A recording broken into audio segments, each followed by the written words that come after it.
नमस्ते, Vande Mataram. Revolution India channel पर आप सबका हार्दिक स्वागत, अभिनंदन।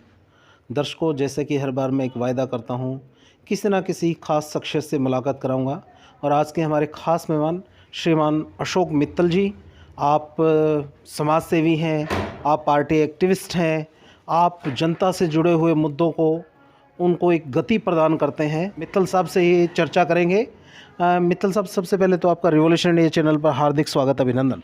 जी, आपकी चैनल को सबसे पहले तो बधाई हो और धन्यवाद आपके सभी दर्शकों को, ताकि बहुत बहुत धन्यवाद। मित्तल साहब, जींद में जिस प्रकार से सर्दी का प्रकोप बढ़ रहा है, उस सर्दी के माहौल में आज देवीलाल चौक के पास जो एक फाटक वाला इशू है, एक बिंदु है जिस पर जो व्यापारी भाई हैं वो आंदोलनरत हैं अपनी मांगों के लिए, और वहाँ आपने कुछ वक्तव्य दिया है जिस वक्तव्य से जींद की राजनीति में, प्रशासनिक व्यवस्था में और जो व्यापारी भाई हैं उनमें कुछ ना कुछ एक नया एक संकेत गया है।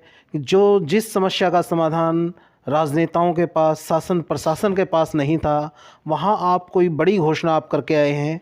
वो क्या घोषणा की है मित्तल साहब, जिससे एक व्यापारी भाइयों को उनकी समस्या का समाधान मिल पाएगा?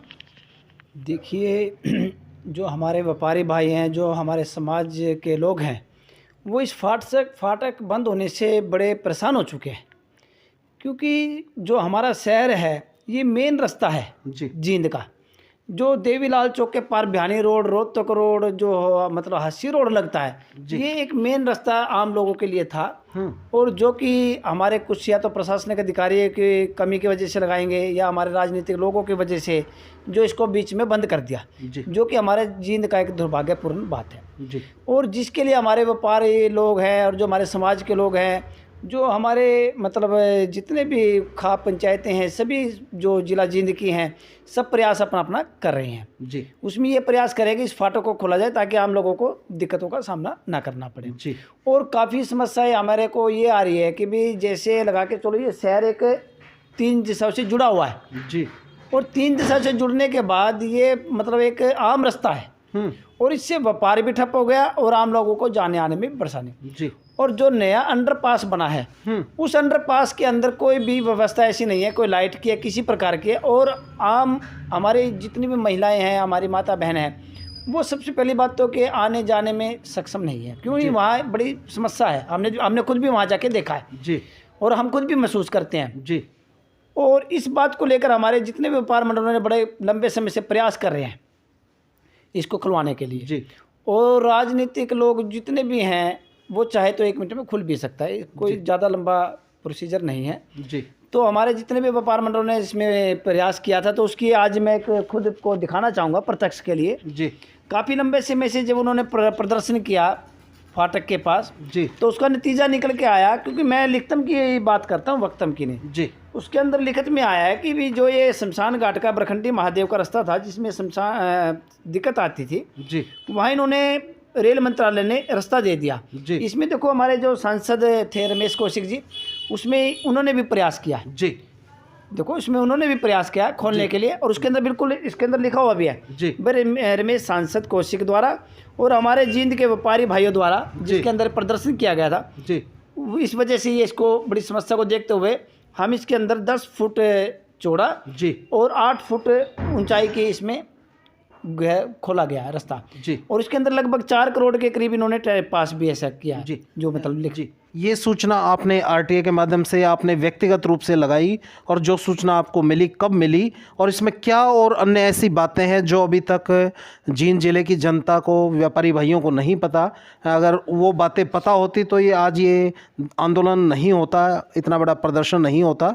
और वहाँ आपने क्या घोषणा की है, उस घोषणा को भी जनता जानना चाहती है जी। मैं आपको इसमें बताना चाहूँगा, ये हमने जो रेल मंत्रालय को आरटीए लगाई थी 11/12/2023 को जी। लेकिन ये हमारा एक लंबा संघर्ष है 4-5 महीने का। क्योंकि लंबा संघर्ष इसलिए है क्योंकि हमें जब तक कोई लिखतम हमारे पास ना हो ना, तो उसके लिए हम वो नहीं है। प्रदर्शन तो हम कर लेते हैं, प्रदर्शन से ठीक है, हम पब्लिक को भी जागरूक कर सकते हैं, प्रशासन को भी, लेकिन मेन बात यह है कि लिखतम क्या है जी, उसमें क्या है जी। हमने 4-5 महीने से मैं आरटीआई लगा रहा था, रेल मंत्रालय जींद को भी लगा रहा था जी, और जींद डिपार्टमेंट को, तो जींद डिपार्टमेंट हमारे को सूचना नहीं दे रहा था। जी। ये देखो हमारा पोस्टल ऑर्डर तक इन्होंने आरटीआई को वापसी कर दिया जी, इनके पास, जबकि सूचना इनके पास मौजूद है, जी, जानबूझकर इन्होंने मुझे सूचना नहीं दी। जी, ये बात मैं आपको बता देता हूँ कब के 9/10/2023 जी। और इससे पहले भी लगभग 3-4 महीने का हमारा ये प्रयास रहा। जी, तो जब हमने देखा कि इन्होंने सब ने हमारे आरटीआई का जवाब भी नहीं दिया, तो मैंने सीधी आरटीआई जो है ऊपर रेल मंत्रालय को लगाई। जी, तो रेल मंत्रालय को जब लगाई तो वहाँ से निकल के आया कि इतना रास्ता छोड़ दिया। जी,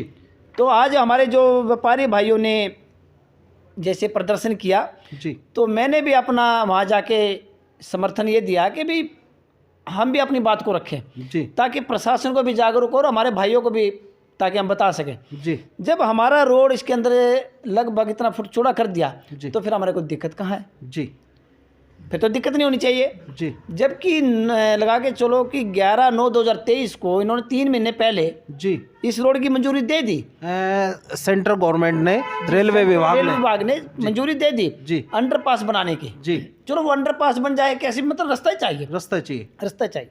तो उसमें फिर आज हमने अपनी मौजूदगी में ये कहा कि भाई जब रेल मंत्रालय ने और सबने दे दी मंजूरी, फिर इसमें भी विलम्ब नहीं होना चाहिए, जी, क्योंकि अगर सरकार या प्रशासन चाहे तो 1 मिनट में हो सकता है, जी, तो कहीं ना कहीं दिक्कत है। जी, तो हमने फिर अपनी बात को यहाँ रखा कि हम वहाँ जाके अब दिखा के आए हैं कि विद प्रूफ, जी, या तो एक बार डीसी साहब या विधायक से मिलो, अगर वो 1 महीने के अंदर अंदर इस बात को नहीं रखते और फाटक के रास्ता नहीं खोलते, जी, तो मैं आज भरी वहाँ जाके कह के आया और मैं अपने वादे पे भी कायम हूँ। जी, 1 महीने के अंदर अंदर मैं माननीय उच्च न्यायालय के अंदर इसको ऑर्डर को चैलेंज करूंगा, और साथ में मैंने उनके ऊपर अपनी टाइपिंग कर ली है और कंप्लेंटें लिखकर 1 महीने के अंदर फिर मैं माननीय उच्च न्यायालय के अंदर जाऊँगा। क्योंकि प्रशासन, जब समाज को जहाँ दिक्कत है, हमारे सभी व्यापारी भाई समाज को आने जाने में सबको समस्या है, जी, तो इसके लिए हम तत्पर हैं। जी, जी, क्योंकि मैं उस परिवार से बिलोंग करता हूं जिन्होंने देश की आज़ादी की लड़ाई लड़ी, तो ये तो छोटा सा काम है, ये तो कोई खास बात नहीं है, जी। लेकिन हम कानूनी प्रतिक्रिया में दायरे में रह के इसको खुलवाएंगे। मित्तल साहब, आपने बड़ी शालीनता से अपनी बात रखी और कहा कि अभी 1 महीने का समय माननीय विधायक जी के पास है, माननीय जिला उपायुक्त जी के पास है, कि वो समय रहते इन जो प्रोसेस है इस काम को जल्द से जल्द शुरू कराए। अदरवाइज़ आपने अपनी एक टाइमलाइन आपने दे दी कि इस समय के बाद आप माननीय उच्च न्यायालय Punjab and Haryana high court से इस विषय को वहाँ से ऑर्डर करा के लेके आएंगे और इस काम को गति प्रदान करेंगे। जी, क्योंकि पता क्या है, देखो जहाँ अगर हमारा प्रशासन थोड़ा सा लापरवाह हो, और हमारा इसके अंदर सबसे बड़ा रोल तो हम जींद के विधायक को मानेंगे, क्योंकि हमने जींद के प्रतिनिधि बनाया उसको।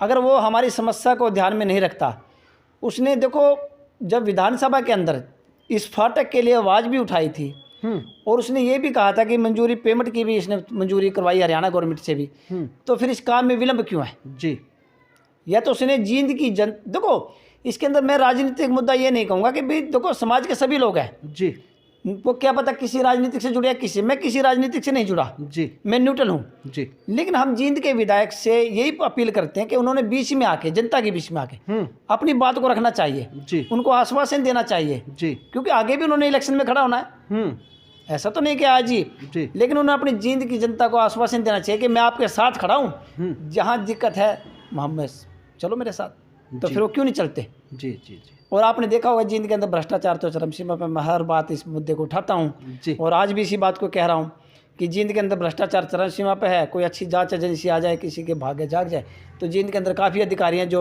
जेल की हवा खाएंगे। मैं बिल्कुल विद प्रूफ और विद चैलेंज कहता हूँ। चलिए मित्तल साहब, आपने आज का जो विषय था हमारा, क्योंकि ये जनमानस की समस्या का विषय था, जब कोई शव वाहन शव यात्रा निकलती है, शव को लेकर जब आम जनता निकलती है अपने कंधों पर, तो वहाँ से जो शमशान घाट तक जाने का रास्ता सही नहीं था फाटक बंद होने की वजह से, जिसकी वजह से अवरोध पैदा हो रहा था, और वो एक वास्तव में बहुत वास्तविक समस्या थी, जिसका समाधान निश्चित तौर पर जिला प्रशासन और माननीय विधायक जी को समय रहते करना चाहिए था। लेकिन देर आए दुरुस्त आए।